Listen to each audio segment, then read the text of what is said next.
வணக்கம் மக்களே. வாழைப்பளைக்கு துபாயில் இன்றைக்கி டே 4. சாம்பார் சோறும் மத்தி மீன் வறுவலும். எப்பயும் போல் ஒரு கிளாஸ் அரிசியை போட்டு நல்லா கழுவி எடுத்து அடுப்பில் தூக்கி வச்சாச்சு. ஒரு கிளாஸ் பருப்பை எடுத்து நல்லா கழுவி அடுப்பில் தூக்கி வச்சாச்சு.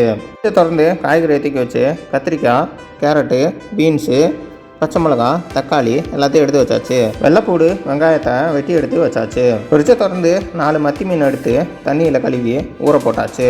சாம்பார் சட்டியை தூக்கி வச்சு கொஞ்சோண்டு எண்ணெயை ஊற்றி கடுகு, சீரகம், சோம்பு, கொஞ்சோண்டு பெருங்காயம், 3 பட்டை மிளகா எல்லாத்தையும் போட்டு கலக்கியாச்சு. கடுகு நல்லா வெடித்தோடனே வெட்டி வச்ச வெங்காயம் வெள்ளைப்பூட தூக்கி உள்ளே போட்டாச்சு. கருவேப்பிள்ளையை மறந்துட்டேன், கொஞ்சோண்டு அள்ளி உள்ளே போட்டாச்சு. கொஞ்சோண்டு உப்பு, கொஞ்சோண்டு மஞ்சள் பொடியை போட்டு நல்லா கிண்டி விட்டாச்சு. மூடி விட்டு கத்திரிக்காய், உருளைக்கிழங்கு, கேரட்டு, பீன்ஸு எல்லாத்தையும் கட் பண்ணி உள்ளே தூக்கி போட்டாச்சு. எடுத்து கிண்டி விட்டு கொஞ்சோண்டு உப்பு போட்டு நல்லா கிண்டி விட்டாச்சு. 2 தக்காளியை எடுத்து நல்லா கட் பண்ணி உள்ளே தூக்கி போட்டாச்சு. சாம்பார் பொடி கொஞ்சோன்னு, மிளகா பொடி 2 ஸ்பூனு, மல்லிப்பொடி 1 ஸ்பூனு, மஞ்சள் பொடி 2 ஸ்பூனு போட்டு நல்லா கிண்டி விட்டாச்சு. நம்ம அண்ணன் அந்த பக்கம் மத்தி மீனை எடுத்து மசாலாவை தடவி வறுக்க ரெடி ஆகிட்டாரு. காய் நல்லா வதங்கிடுச்சான் பார்த்து ஒரு கிண்டி விட்டாச்சு.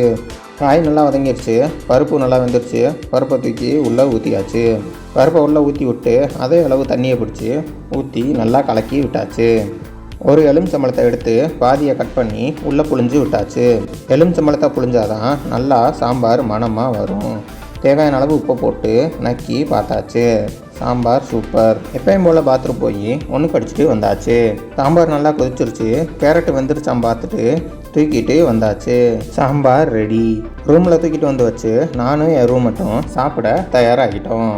சோத்தை போட்டாச்சு, சாம்பாரை ஊற்றியாச்சு, மத்தி மீனை எடுத்து வச்சு ஒரு வாய் வச்சாச்சு. மதிய நேர சாப்பாடு அருமையான சாப்பாடு. நீங்கள் மதியம் என்ன சாப்பிட்டீங்கன்னு கமெண்ட்டில் சொல்லுங்கள். லைக் பண்ணுங்கள், ஷேர் பண்ணுங்கள், சப்ஸ்கிரைப் பண்ணுங்கள்.